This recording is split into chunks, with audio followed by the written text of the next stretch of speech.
नंदी पुर गांव सदियों पुराना था।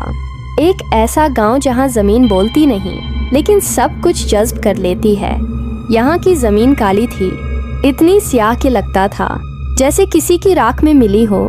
इसी ज़मीन पर रहती थी बूढ़ी मिसेस नूर, जो सब्जियों की माहिर थी, मगर उसका फ़ख्र थी वो गाजरें, जो कभी हंसती थीं, कभी रोती थीं।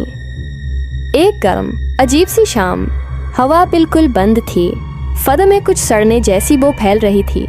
मिसेस नूर ने अपनी आखिरी गाजर खींचनी चाहिए, मगर हाथ किसी गैले सख्त सर्द जिस्म से टकरा गया।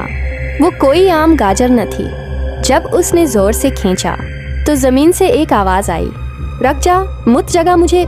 मगर वो न रखी और गाजर बाहर आ गई, एक भयानक गीले चेहरे के साथ, आंखों की जगह सोड़े सुराख, मुस्कुराहट जैसे किसी मर्दा लाश पर खद्दी हो। गाजर को गराकर वो घर भाग गई, मगर इस रात दरवाजे पर सिर्फ खराश नहीं, सांसों की आवाज़ें भी थीं। फर्श के नीचे से कदमों की छाप, आंगन में चलती परछाइयाँ, और दीवारों पर किसी ने खून से लिख दिया, जो बीज बोया वही काट गए। अगली सुबह गांव में क़यामत थी। मिसेस नूर गायब थी। बाग जला हुआ और हर तरफ ज़मीन में सुराख जैसे कुछ अंदर से निकला हो।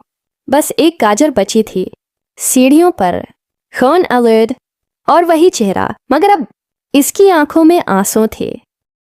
और अब हर पूरे चांद की रात ज़मीन से कुछ निकलता है, ना इंसान ना पौधा, बल्कि दोनों के बीच कुछ।